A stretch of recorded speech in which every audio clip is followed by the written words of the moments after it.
Emails, huh? Let me start by reassuring you.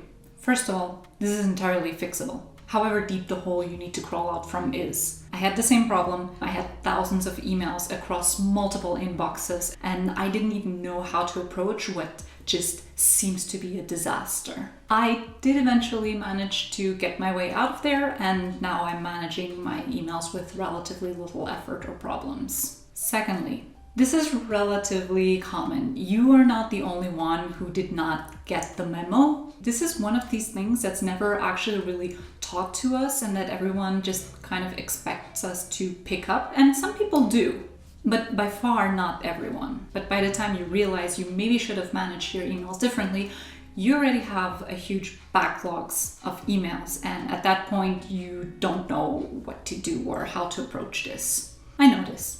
There are a couple of simple things that you can do which will essentially make your email problem disappear once and for all. So the first thing I'd recommend to do is to get down to the much fantasized about zero inbox. And yes, it's possible. The second thing then, which I will talk about in the second part of this video, is how to maintain a zero inbox. Taming your emails is entirely possible and entirely within your reach, I promise. Let's start with getting down to zero inbox. There are essentially two ways in which you can do this. There's the short way, which is a little bit more emotionally demanding, and then there is the longer way, which does require a little bit more time and effort, but it can be a little bit more reassuring. First of all, grab your computer, grab yourself a nice cup of tea or coffee, and then start by centralizing all of your different accounts. Usually your computer will have a default application that is inbuilt, and you can use that.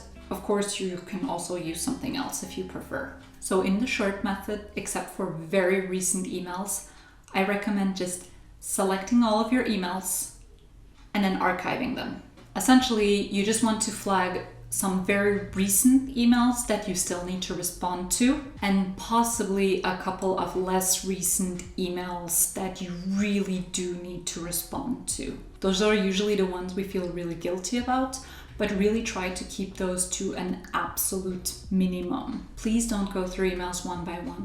Flag the couple of more recent ones and a couple of ones that pop into your mind as being a guilty email. That's it. The more emails you flag for processing, the more difficult it is going to be to achieve a zero inbox. Then what you do is you select all of your unflagged emails and you hit the archive button. This might sound kind of brutal, and it is. And I know that there are emails in there which you would have liked to still read or answer. This being said, if you hold on to the hope of still being able to process all of these emails individually, which at this point is going to be extremely difficult, then you will never be able to give yourself a clean slate to start from. You've already committed the crime. You have already not answered to all of those emails. There is not that much you can do about that. However, what you can do now is set yourself up to not repeat this in the future. And I think you really need a zero inbox to start from. The most difficult part in the short method is actually accepting the guilt of having mismanaged all of those past emails. But you've already picked out the most important ones. So give yourself the opportunity to do better from now on. By the way, I advise against having multiple archive boxes.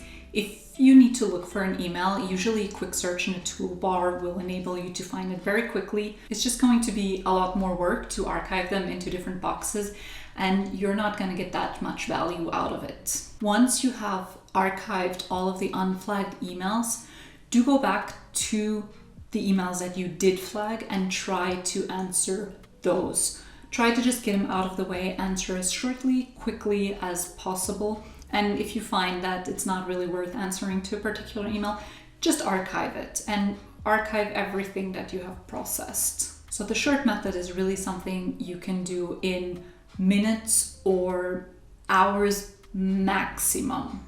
Now let's talk about the long method. This is going to take you probably a couple of days, if not weeks, to do. Set yourself some time each day, for example, a 1-hour block during which you're just going to process emails. In this case, you're going to have to go through the emails more or less email by email.